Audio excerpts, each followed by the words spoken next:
this Dolphins team, some people, they're not really big on Grier. Some people love Grier. I think he could have done better in 22 to set up better 23 and 24 off season. But in 24, he had to let Hunt and Wilkins and VG walk. The money wasn't there.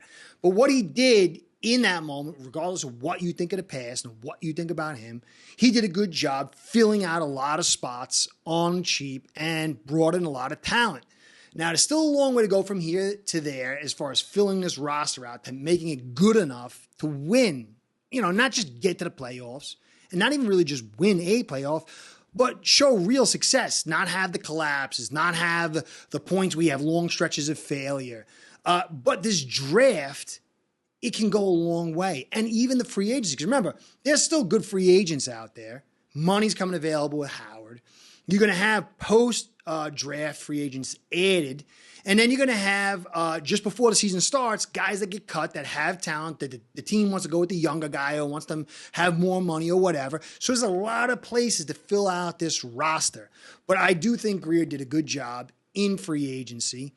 And then this draft, though, is a major piece. It's huge. The free agency, the core free agency, that first round, and then the draft is it's as big as it gets as far as building your team to changing it from the prior year to the next year. So let's see how that plays out. So today, I'm going to get into three things. I'm going to go over Jim Harbaugh had an amazing, for me, I thought it was really amazing statement at owners meeting. And I want to cover that, dip my toe in it on this particular podcast, just to show you what he said. I'm the guy over here. I'm just on YouTube. I don't have huge credentials. And so when I say things, you got to take it with a grain of salt. But Harbaugh is a guy that had huge success in the pros as not huge, but pretty good success as a college quarterback, as a pro quarterback, and then obviously as a head coach in the NFL. He went to the Super Bowl, set the framework of that team, which is now being carried out from a different group that's running it, but still he set that framework, and so he had success there. And then he went to Michigan. He's got his problems, obviously. He's got out of Dodge before the problems came, or whatever it is that's going over there. But he had success there too. This guy knows football. So I'm going to cover a statement he said today, and then I'm going to dig into it deeper because there's a lot of stuff to unpack from it in another podcast. And then I'm going to get into the Dolphins' positional groups, overall talent and starting talent and depth, so we can get a good look at what this team looks like, and also get a clear understanding of how important this draft is and how we can fill out these weaknesses.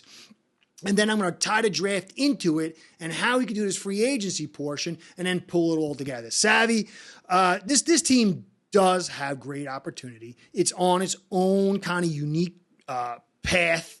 There's Harbaugh on the left, and then there's Grier's path on the right, and there's in the middle. And all you can do is really evaluate the team and the moves as they come and wait for it to play out.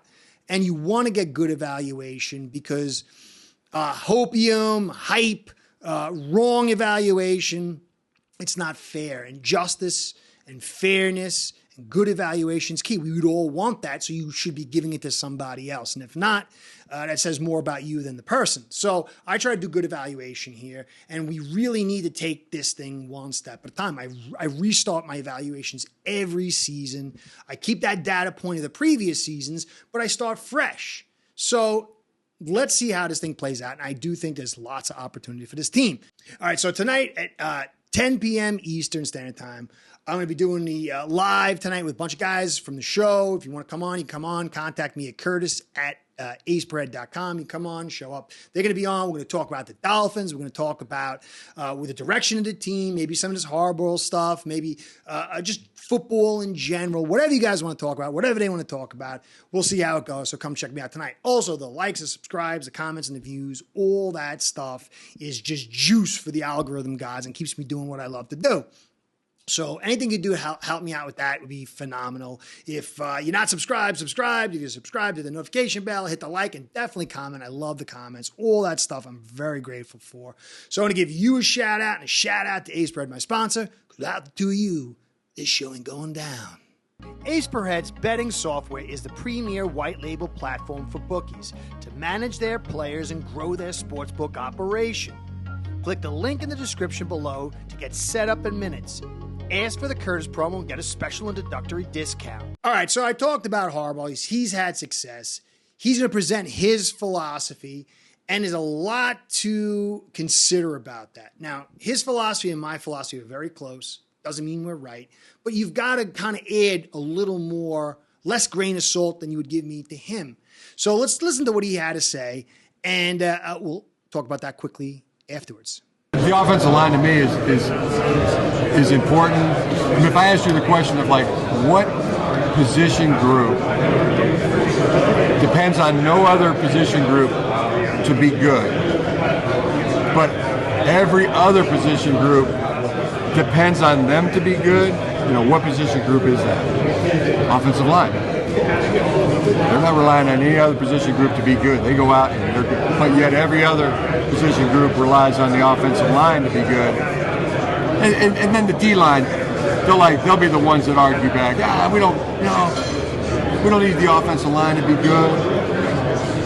Do you? Do you like when the offense has a 12-play drive and the field position? Yeah, okay, you're right. It's like, so yeah, that building that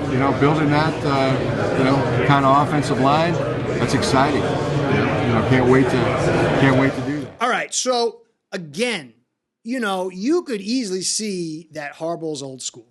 Now, football is a game of evolution, and so that old style, quote unquote, could be being left behind, and we could be going to this new style, which is kind of like Chris Grier's philosophy.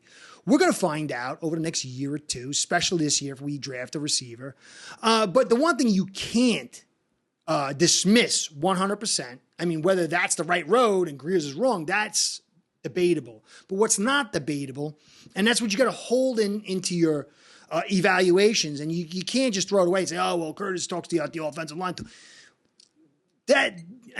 The offensive line, he said, is not dependent on anyone, and everyone's dependent on the offensive line. That's a ton to talk about.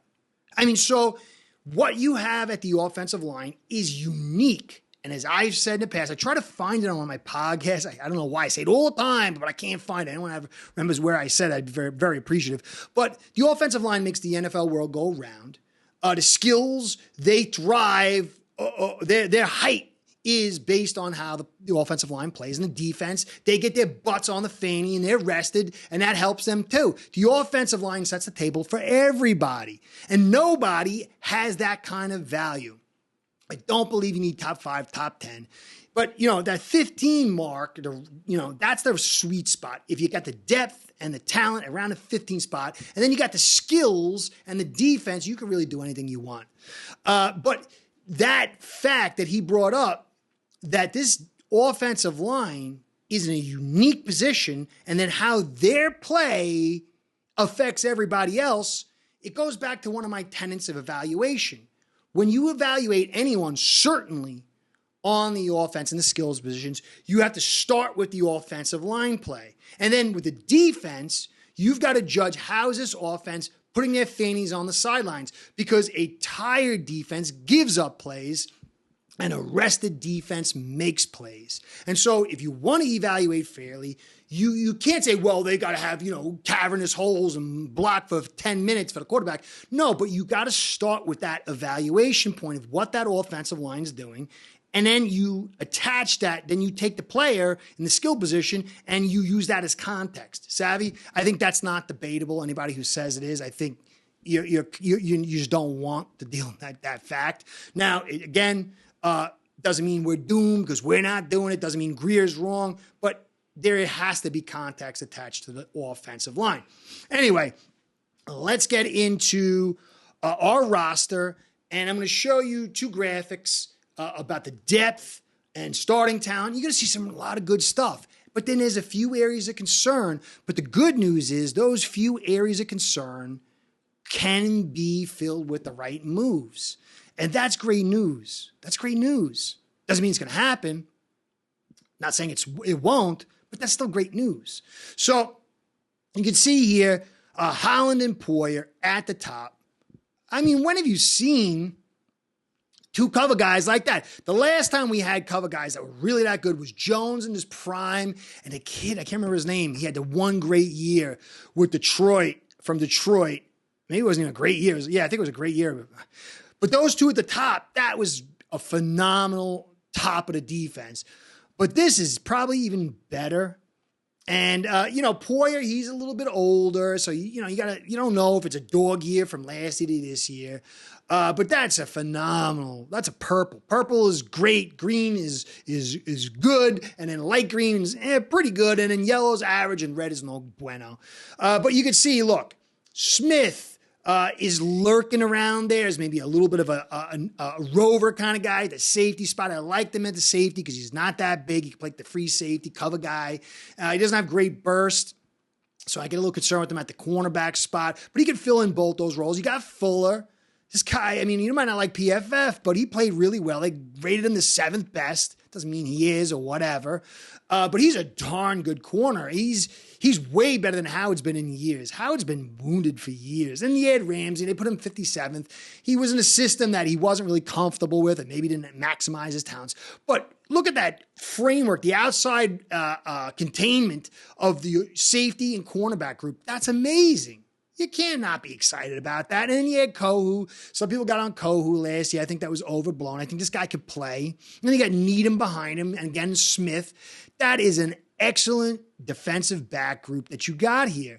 Things can go wrong with, older guys and injuries. Ramsey was injured last year. Let's see if we can stay healthy this year. He got dinged up during the season too. But on the face of it, that's phenomenal. And then you go to the linebacking group, which is huge. I like Baker at times. I thought he was a great guy. I thought he was a tough-nosed guy, made the calls. He was a great blitzer. His coverage, his tackling, his recognition, his ability to tack, stack, and shed. He got a little better over the years.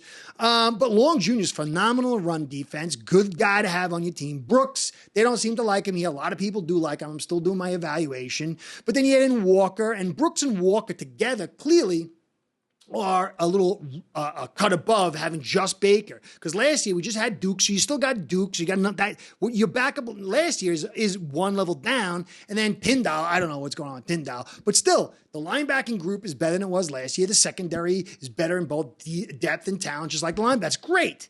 Now you got Chubb and Phillips. I don't know when he's coming back. Either one of these guys coming back. Serious injury. And then when they get back, when are they going to be up to full strength? It could be week 1. I don't know. 2, 3, 4, 5. I don't know. But they're purple. They're excellent when they're here. But it's not going to be a smooth transition where week 1, I don't think so. Who knows? Maybe the technology's gone out, to another level. But as it stands right now, you got a red box around the defensive end position because you don't have a starter and you don't have the talent. You got a red box in the second DT spot. I like Hand a lot. Played 219 snaps and was phenomenal in that little amount of snaps, but what will he be at 419 or 619? I don't know.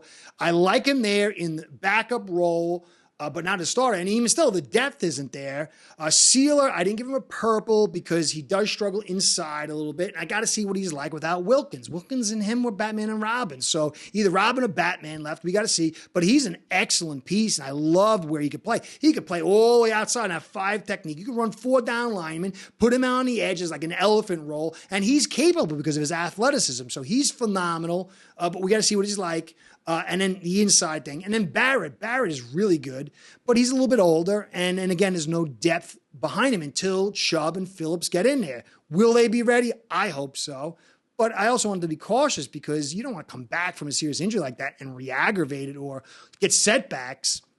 Look at what happened with Hunt and Tehran last year. You don't want setbacks in this situation. So, but overall, this defense looks much improved, but it does have 2 glaring spots because Wilkins was a big piece. Van Ginkel was a big piece. And then you got the dinged up Chubb and Phillips. Now, on offense, obviously he's being driven by Hill and Waddle, who are phenomenal. I mean, whatever this offensive line is dragging them down, they're still going to be phenomenal. Just imagine if you had a good offensive line, what they could do. But, that's a really good for us. But then the interior, Berrios is decent. He was here last year, had some good moments and then disappeared. He had some injuries. Like him in a return game, like him as depth. But we need starting talent there and depth. And again, that's where the draft, I don't like the receiver spot, but we'll talk about that next. But you could see where that would be a big piece for us. Then the offensive line, obviously. Armstead doesn't get purple. He could play at purple, but will he be healthy? Eichenberg, there's no I'm sorry, Eichenberg for me. He's not good. Maybe he gets better, but he wasn't good. Win. He can pass block at 2.1, 2.2 seconds, but he can't drive block, and he struggles against the bull rush. So a normal time to throw, he's not that good, but he's decent as a depth. Brewer, depending on who you flank Brewer with, you can either accentuate his strengths or reveal his weaknesses, but he's solid. He's better than Eichenberg last year, not as good as Connor. Jones, I like Jones in the inside zone and run blocking, but he's not super agile, and he kind of struggles in the zone stretch, and there's really not much depth behind him. You can see those are two glaring spots for us. And then Jackson, you could see at the end, the first part of the season is like, I'm sorry, Jackson, he's Pro Bowl. And then when Hunt wasn't there and he went against the better teams, he struggled. So does he take a step forward? He could. He's going to have to work with somebody new next to him, and he's going to be a target. So let's see. He's not terrible, and he might get better. Smith, love him a ton in the pass game, pass blocking game, not so much in the run blocking game. Like him in taking that football and running with it, so Hill and Waddle don't have to, carry it so much and get the beatings. Remember, Hill got the sprained ankle on the jet sweep to the outside. Let's keep that to a bare minimum. Smythe, he's solid pass blocker, actually a good pass blocker and a solid player all around. Not so much a good run blocker. Nice depth there when you maybe, some of these other guys in the background are going to, rise up. Who knows? But it's not bad. And then two, I didn't give him purple because the offensive line sets the table. And he's got to show he's got to win in the big moments. I don't put it all on him. I put it on the offensive line. But we got to see. But it's still good. You can't lead the league in passing and have the stats he did and then suck. And then Mostert and Achane, they should have purple, but Mostert's a little bit older, another year. He's got an injury history. Achane's phenomenal, but he had a load of injuries last year. Together, they're phenomenal as far as depth, but we got to see if they can stay healthy. So overall, you can see this team is not in a bad spot. There's some really good things going on, and a few key areas, if they hit it right, things could look very good for us. Obviously, with some luck in the injury department. So now let's take a look at this Ola graphique. The overall positional talent just blocked in colors, and you can see the secondary purple, depth and talent. The linebacking group and the nickel, good in depth and talent. The interior offensive line, three of the spots as far as starting talent are in a pretty good to good spot with Sealer, Barrett, and Hand. But then, obviously that left end spot, that left edge player, until Chubb and Phillips get in there, there's going to be depth issues and talent issues. But that interior offensive line, unless you're a big believer in Benito Jones and Peely, and I think they could evolve, but I'm not high. It's not like, definitely a step down from Wilkins. So we got to see how that plays out. But that could be filled in a draft. But overall, defense looks to be in a good spot. Then on offense, see the offensive line, the deal. We need depth. We need starters. Unless these guys, Keon Smith and Cotton and Eichenberg, Jackson and Jones, all of a sudden they take big step forward. Maybe. I don't know. Would you bank on it? Tua, he got the green, but he gets the purple because the depth is there. You got Skyler, who almost won a playoff game, won some games for us. He's going to have a third year of getting groomed to play his position. And in White, he's a guy, he's a solid backup, so that's nice. And then obviously Achane, Mostert, Wilson, Ahmed, nice talent, good starting talent, but you got to worry about the injury. The tight end spot, we know the deal, starters, and then depth is solid, but that depth at the receiver position, for normal teams, this would be a good receiving group, but we are so dependent on those edge receivers driving the leverage off and throwing into those pockets that you need two studs. And again, I could see the rationale for drafting a receiver in their philosophy. My philosophy would say something different. and you wouldn't be so dependent on having 2 stud receivers. I remember with Flores, as we were so dependent on the man corners, and when one went down, you could see the whole thing sink. So it is a little touch and go. But from Grier's philosophy, I definitely understand the situation. So this team is in a decent spot. You got to see how the other teams in the division and in the conference and who they're playing is going to be. But this is why I can kind of understand getting a receiver in the free agency. Because an OBJ could play that exterior, that the boundary receiver, along with, say, Hill or Waddle, if one of the 2 went down, and then you can keep that leverage. And then if you put him inside the third receiver spot, then you get the accentuation of what you want to do. Or you can go in a draft. But I like the free agency better. And it doesn't have to be OBJ. There's other guys out there that might not be as good, but they can still kind of do some of the other stuff. But, if you go into there's still a lot of receiving talent out there in free agency you can get your hands on, but it's here. The offensive line, the interior D tackle spot, that talent is a lot lower. And that's why I like the free agency for the receiver spot if that's what Grier wants to do, because if you got to go to the draft to get the receiver, you're not going to find offensive linemen or interior D linemen of equal value. And I think that in the draft, you can get that tackle who can play guard. And that would be phenomenal for us to add both depth and talent on that offensive front, which you can see here. And then the DI guy to play along with Hand and Sealer and Peely and Benito Jones would be phenomenal. But, we could end up with Chop Robinson and a tight end or receiver in the second round. And maybe that works out well. But when you look what we got here, you can see all the skills are really filled out except for that third wide receiver spot. It's the interior where we're going to have concerns. And then when you consider what Harbaugh said, it's a way to create fair evaluation and to see what Grier does. Who knows what he does? He could trade back and get 3 awesome players. We got to wait to see. But you got to have fair evaluation and kind of understand where we're at. So anyway, guys, catch me tonight at the live at 10 p.m. Eastern time. And I hope you enjoyed. Curtis, and catch you next time. Be well. See you soon. Start building your own online sports book today by getting signed up with acebread.com service that'll allow you to book action on sports from all around the world.